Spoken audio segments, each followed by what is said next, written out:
It's estimated about 6 million feral pigs are roaming America, causing an estimated $1.5 billion in damages. From the distant high hills of Texas to the golden plains of California, it's common to see wild boars leaving the forests to cause harm and danger on farms. With estimates suggesting over 6 million wild boars inhabit the United States, it's surprising that this surplus of protein-rich meat remains largely inexhaustible. Despite their existing harm, Americans largely ignored the idea of consuming these invasive creatures. Why is such a plentiful meat source ignored? And what happened to those who ate such meat? Join us as we find out why don't they eat millions of wild boars and other animals in America. The dangerous deer. Before we talk about boars, let's talk about deers. The abundance of deer causes serious issues in America. When considering all deer-related damages, the total cost to the United States economy may exceed $9 billion annually. What dangerous harm has the deer done to farmers? And how can this growing problem be controlled? Farmers bear a substantial portion of this economic burden, with losses reaching $2.5 billion. Wild deer often leave forests to eat crops, causing a lot of havoc to farmland. This situation has led to extensive deer hunting.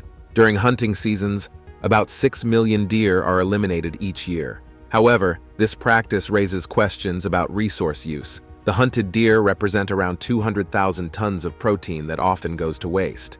The high deer population in America has created a complicated problem that goes beyond crop destruction. As deer have spread into urban and suburban areas, they've become a significant safety hazard on roads and highways. The sheer number of deer-related accidents is alarming, with over 1.5 million collisions each year. These incidents pose a serious risk to drivers and passengers. These accidents impact entire communities through increased emergency services needs and healthcare costs. From an economic standpoint, the deer problem extends far beyond agricultural losses. Insurance companies bear a heavy burden, paying out approximately $1.5 billion each year for deer-related claims. This financial strain likely translates to higher premiums for all drivers, regardless of whether they've been involved in a deer collision. When considering the broader economic impact, the total cost to America is staggering, potentially reaching $9 billion annually. This figure includes not only direct costs like vehicle repairs and medical expenses, but also indirect costs such as lost productivity due to injuries or traffic delays caused by deer-related accidents. The widespread nature of the deer population makes addressing this issue difficult. Deer are now common in areas where they were once rarely seen, including city parks, golf courses, and residential neighborhoods. This proximity to human activity increases the likelihood of conflicts and accidents. Traditional wildlife management techniques may not be sufficient to address a problem of this scale. The situation calls for creative solutions that balance public safety, economic considerations, and ethical treatment of wildlife. Some areas have experimented with deer contraception programs or controlled culling, but these methods are often controversial and have mixed results. The relationship between deer and farmers in America has become increasingly strained due to the growing deer population. Wild deer, which traditionally inhabit forests, have developed a pattern of venturing into agricultural areas in search of food. This behavior has turned them into a significant threat to crops and farm productivity. Deer are opportunistic feeders with a varied diet that includes many cultivated plants. When they enter farmlands, they consume a wide range of crops without discrimination. This unrestricted feeding can lead to substantial losses for farmers who invest considerable time, effort, and resources into their produce. The impact of deer on agriculture goes beyond mere crop consumption. Their presence can damage young trees, trample smaller plants, and create paths through fields that disrupt planting patterns. This destruction can set back crop growth and reduce overall yield, affecting not just the current harvest, but potentially future ones as well. Farmers have responded to this threat with various deterrent methods. Many have resorted to hunting during designated seasons to reduce local deer populations. However, this approach has led to an unintended, reasonable amount of potentially usable meat going to waste.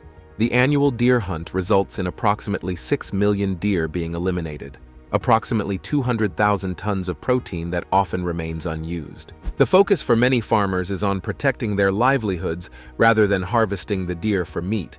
On one hand, Farmers need to protect their crops to maintain their economic viability. On the other hand, the large-scale culling of deer without utilizing the meat raises questions about resource management and wildlife conservation.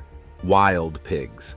These wild animals, first introduced to the United States in the 1930s, were originally known as Russian pigs. Their initial purpose was to serve as a source of fat and meat.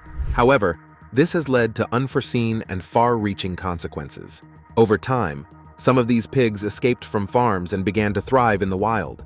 Their population has exploded, transforming them into what many consider an invasive species. As of 2023, wild pigs are recognized as one of the most harmful animals to wildlife in the United States. The impact of wild pigs extends far beyond natural ecosystems. These animals cause extensive damage to a wide range of environments, from agricultural lands to carefully manicured golf courses. Their destructive behavior is not limited to consuming crops. They also engage in rooting behavior where they use their snouts to dig up the ground in search of food. This rooting behavior is particularly problematic for land management.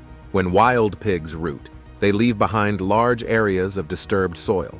This not only destroys existing vegetation, but also renders the land unsuitable for immediate cultivation.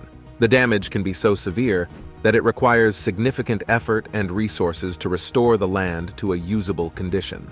The economic toll of wild pig damage is staggering. Annual losses attributed to these animals amount to approximately $2.5 billion. This figure encompasses a wide range of costs, including crop destruction, land rehabilitation, and measures taken to control pig populations. The rapid spread and adaptability of wild pigs have made them unusable for wildlife management. Addressing the wild pig problem requires a multifaceted approach, balancing ecological concerns with economic realities and the need for effective wildlife management. Texas stands out as the state most severely affected by the wild pig invasion. The scale of the problem in Texas is staggering, with the state harboring an estimated 3 million wild pigs. This number is particularly alarming when compared to the pig population of just 54,000 that was initially estimated. The dramatic increase in wild pig numbers in Texas can be attributed to several factors.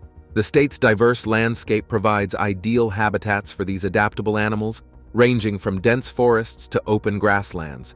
The mild climate in much of Texas also allows for year-round breeding, contributing to rapid population growth. Texas's large size and varied terrain make controlling the pig population exceptionally challenging. Traditional hunting methods often prove insufficient, given the vast areas these animals can inhabit. The pigs' intelligence and wariness also make them difficult targets, as they quickly learn to avoid areas where hunting pressure is high. The impact of such a large wild pig population on Texas's economy is profound. Agriculture, a key industry in the state, suffers significant losses due to crop damage and land degradation caused by these animals. Additionally, the pigs pose threats to native wildlife by competing for resources and disrupting local ecosystems.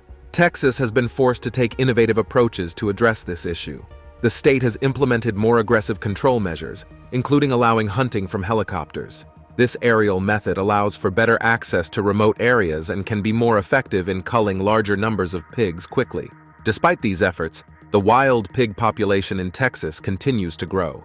The situation has become so severe that it's affecting urban areas as well, with pigs increasingly spotted in suburbs and city parks. This urban invasion brings new challenges, including potential conflicts with humans and pets, as well as concerns about property damage.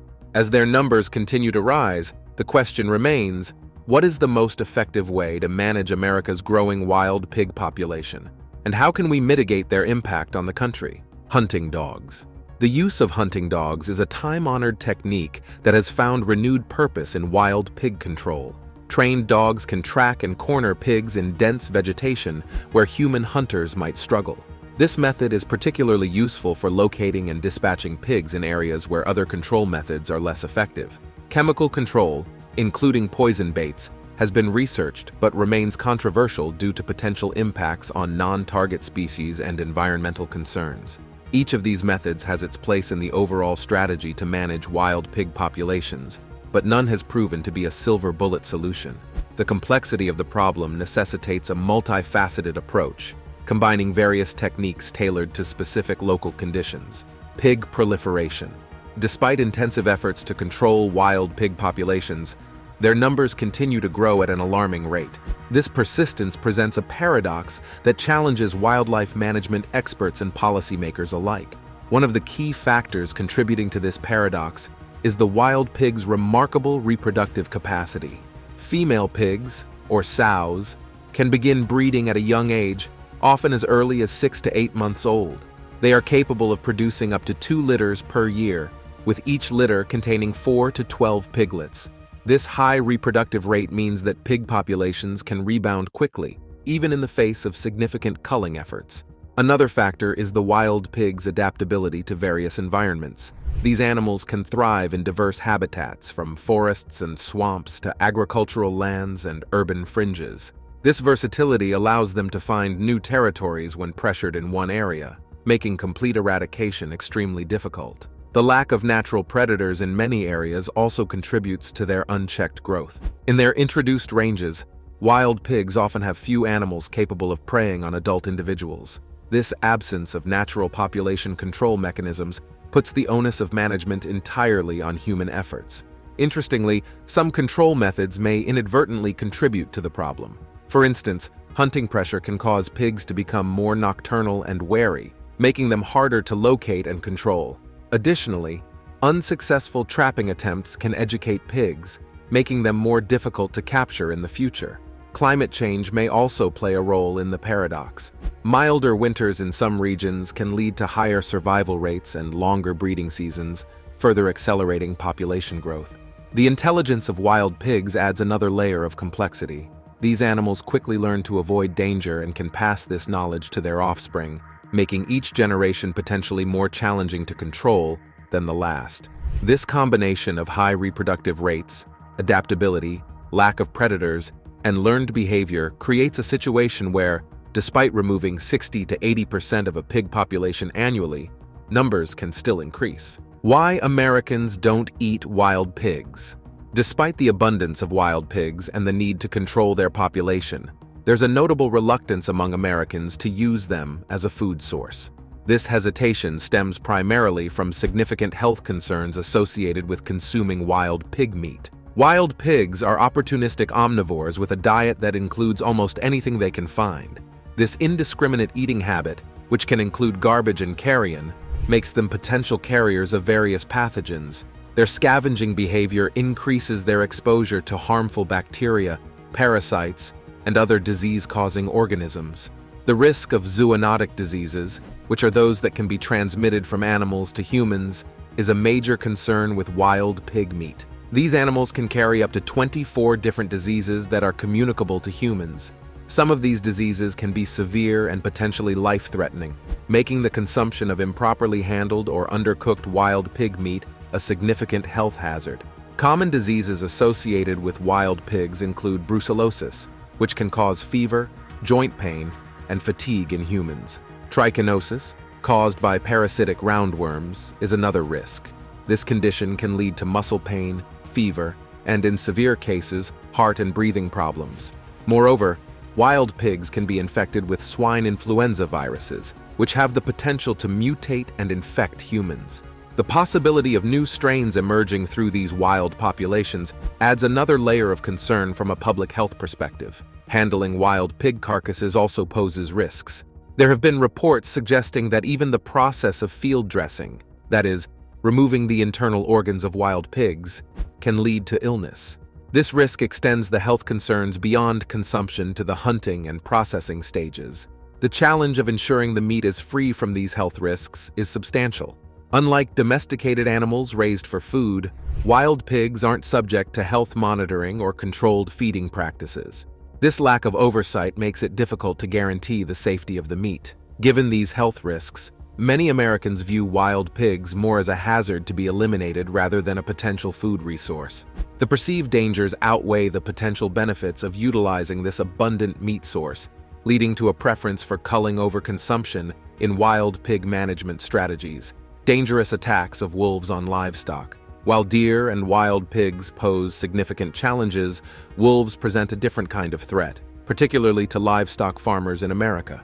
The wolf population, especially in California, has grown to substantial numbers, ranging from 250,000 to 750,000 individuals. This large population has led to increased conflicts between wolves and agricultural interests. The impact of wolves on livestock is considerable. Each year, these predators are responsible for the deaths of approximately 117,000 farm animals. This loss represents not just a significant economic blow to farmers, but also an emotional toll, as many invest considerable time and care in raising their animals.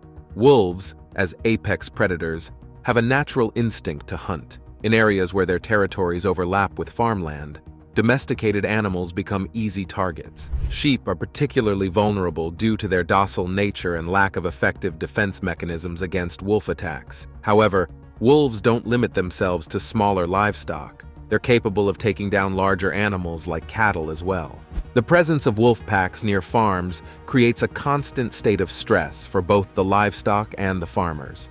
Animals under threat of predation may experience reduced weight gain and decreased reproductive success, further impacting the farmer's livelihood. Additionally, the constant attempt required to protect herds from wolf attacks adds to the already demanding workload of agricultural professionals. Protecting livestock from wolf predation is a complex challenge.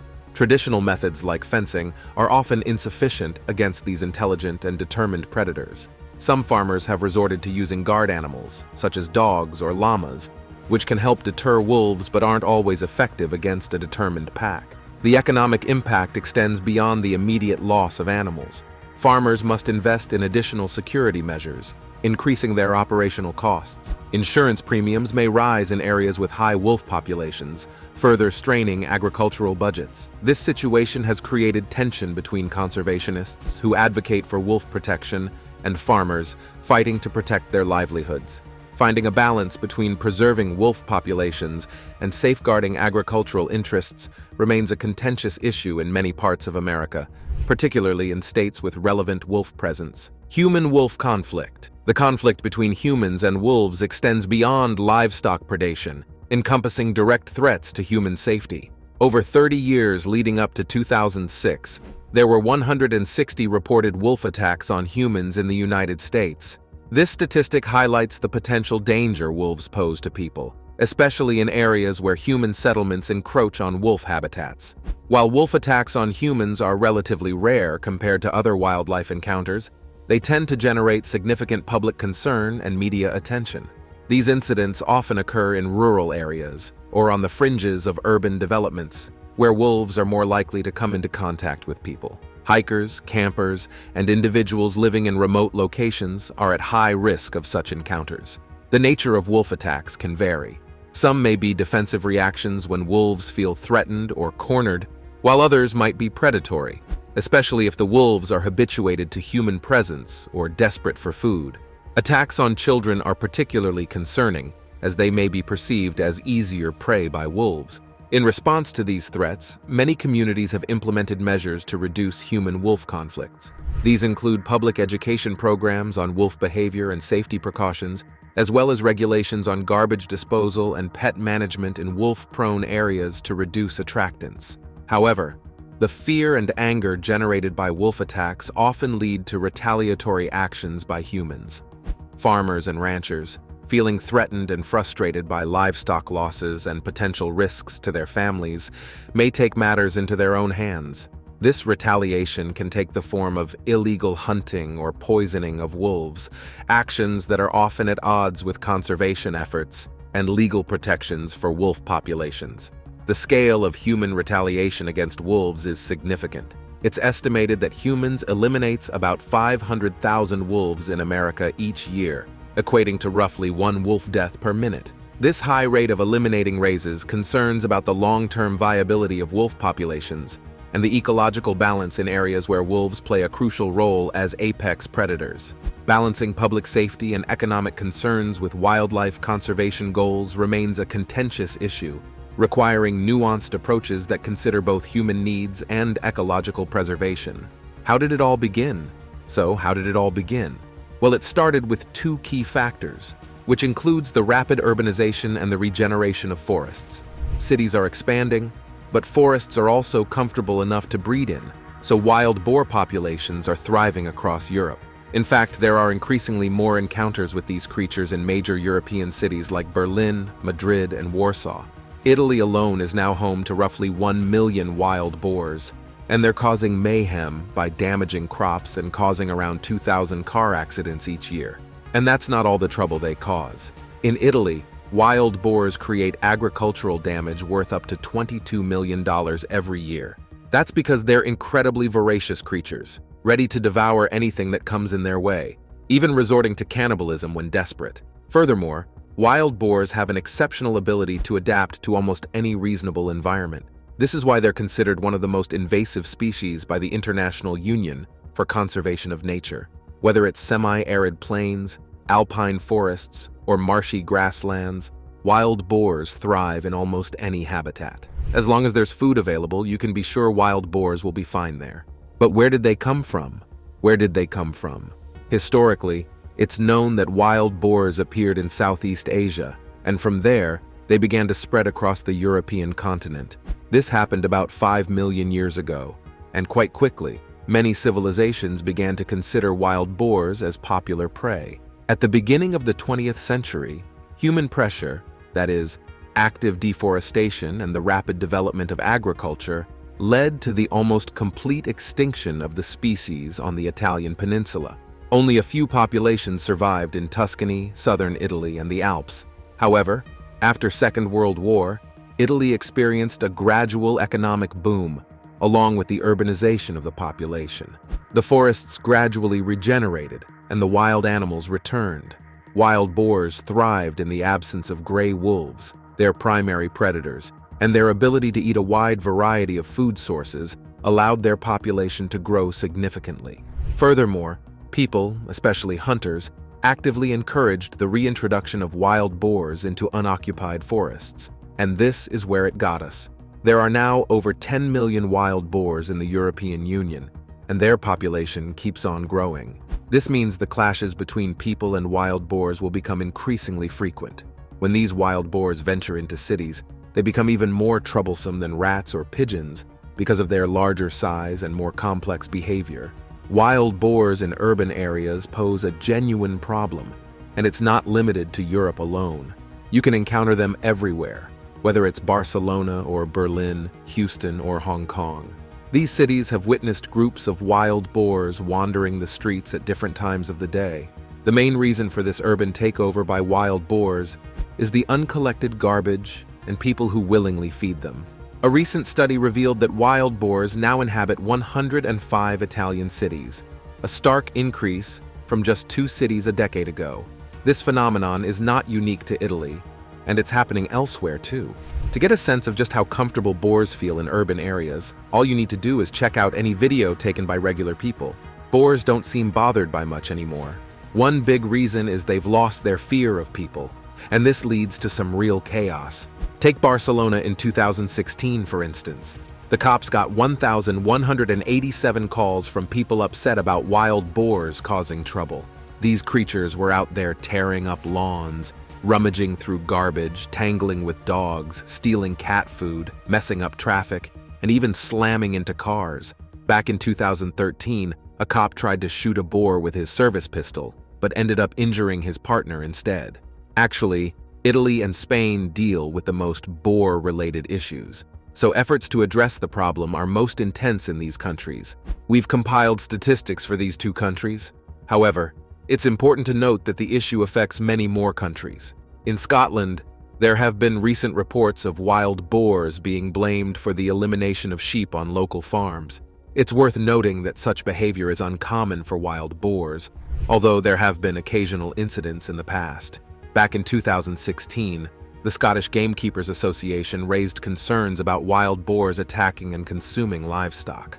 One person even witnessed 3 wild boars intentionally going after a sheep. Other farmers mentioned that wild boars regularly prey on lambs, and in general, the increasing wild boar population in Scotland leads to chaos. After a wild boar invasion, fields get trampled and livestock gets eliminated. Environmentalists don't believe this, though. They argue that while wild boars might scavenge dead sheep, it's rare for them to actively hunt and eliminate sheep. Furthermore, they point out that if such instances were common, someone would have captured them on camera a long time ago. Furthermore, wild boars are known to include hares in their diet, actively hunting them. A viral video featuring two small ponies coming to the rescue of a French-speaking couple from a charging wild boar took the internet by storm, and it's easy to see why. The boar seemingly appeared out of nowhere and made a menacing charge toward the camera, potentially leading to a tragic outcome. But here's where the ponies come in. They suddenly appeared and swiftly scared off the boar, a happy ending. However, experts suggest that the ponies' actions might not have been heroic in the human sense. Instead, they were likely following their natural herd instinct, perhaps mistaking the boar for another pony, and instinctively ran toward it. So it probably happened like that. The presence of the pony startled the boar, causing it to run away, and the pony instinctively followed as typical animals behave. The grateful people just happened to capture it all on video. But surprisingly, in the past, wild boars weren't radioactive. Just recently, a group of scientists examined the meat of wild boars from southern Germany and discovered that it does indeed carry radioactive traces. That radioactivity stemmed from nuclear weapons testing, and it's important to note that the Chernobyl power plant disaster in 1986 has nothing to do with that. Indeed, that catastrophe unleashed a huge amount of radiation into the air around it. This radiation ended up polluting the nearby woods, farmland, and all living creatures, from livestock to people. The radioactive fallout from the incident traveled as far west as France, and many animals on the affected farms were born with abnormalities in the years that followed. Even though wild boars aren't farm animals, they too felt the impact of the radiation from Chernobyl. However, there are two crucial points to note here. First, after the explosion, radiation levels have generally gone down across Europe, except for wild boars in southern Germany. Second, scientists have come to realize that it's not just Chernobyl. Nuclear weapons testing also shares the blame. 88% of the 48 samples of wild boar meat tested had increased levels of radioactivity in Germany, and all samples showed increased levels in Japan. The sample is not representative, of course, but the results are still concerning. Truffles. It couldn't be that one particular species of animal was particularly good at absorbing radiation. Boars happen to be the only animals with a real love for truffles. That's why their meat still shows high radioactivity. These truffles are buried underground, acting like a sort of storage for radioactive particles. Then, this radiation finds its way into the animal's body. And that's when scientists stumble upon the super radioactive meat. Pretty straightforward. By the way, it's interesting that boars are more radioactive in winter than in summer. There's not enough food in winter, so they eat truffles more often. And yes, it's not clear which country is responsible for the increased animal radioactivity. The fact is that there's a huge upward draft after an explosion. By the time the fallout falls down to Earth, the radioactive material is evenly distributed in the upper atmosphere, so it's virtually impossible to attribute the effects to a certain test or country. Nonetheless, it wouldn't be wrong to suggest that humans are ultimately responsible for the existence of radioactive boars. This is just one peculiar example of the oddities related to wild boars. In 2015, an unclear and disturbing album of images was uploaded to Reddit. Instead of the usual white, the fat had a striking shade of bright blue, making it look far from safe to consume. This unclear discovery ignited a public outcry, and eventually the blue fat mystery reached scientists who didn't immediately have an answer. The initial hypothesis was that the strange color of the fat was caused by illegal poison or heavy metals in the body of the boar. But scientists ruled this out, as no signs of heavy metals or toxins were found in the carcass. Another theory was that the boar had consumed a blue dye commonly used by hunters to attract their prey. This dye is non-toxic, which means it couldn't harm the boar even if ingested, but it can easily accumulate in the body. It turned out that the boar in question was found on a cornfield regularly visited by wild animals. But despite this, no conclusive theory regarding the blue fat has been proposed, and the photos of the unusual carcass remain mysterious to this day. Given the uncontrolled proliferation of wild boars, the only solution seems to be actively hunting them. Despite all efforts, controlling these creatures remains an ongoing challenge. Thanks for watching. Make sure to like our video, leave comments, and subscribe to the channel. Also, click on the video showing on your screen to watch another of our interesting videos. See you there.